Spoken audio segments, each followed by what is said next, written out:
আপনার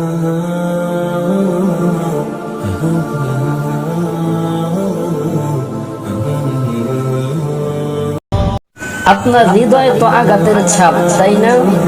আপনি তো সে যে দুনিয়ার মানুষের আঘাত পেয়ে প্রতি রাতে বালিশে মাথা ঠেকিয়ে কাঁদতে কাঁদতে ঘুমিয়ে যান।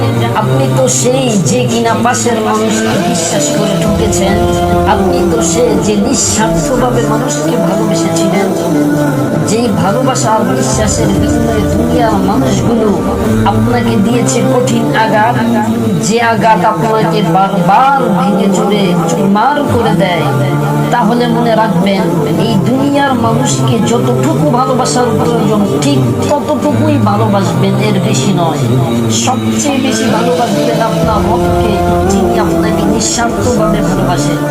আশাও রাখবেন তার কাছে, কারণ দুনিয়ার মানুষের কাছে আশা করলেই আপনি কষ্ট পাবেন। দুনিয়ার মানুষকে ভালোবাসার জন্য যখনই আমরা আল্লাহ তাআলাকে ভুলে যাই, তখনই আমরা কষ্ট পাই। তাই আল্লাহ তাআলাকে ভালোবাসতে শিখুন।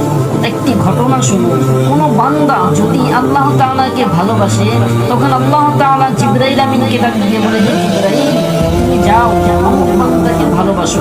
তখন জিবরাইল আলাইহিস সালাতু ওয়াস সালাম আসমানের এবং জমিনের সমস্ত ফেরেশতাদেরকে ডাক দিয়ে বলে, ও ফেরেশতা, আল্লাহ তাআলা অমুক বান্দাকে ভালোবাসে, সুতরাং তোমরাও তাকে ভালোবাসো, আমিও তাকে ভালোবাসি।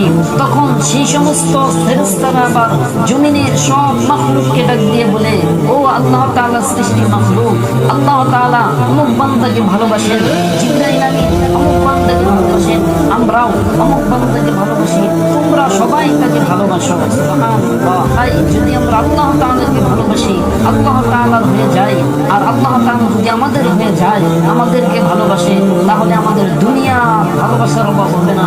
সবাই আমাদেরকে ভালোবাসবে, সবাই আমাদেরকে মহব্বত করবে।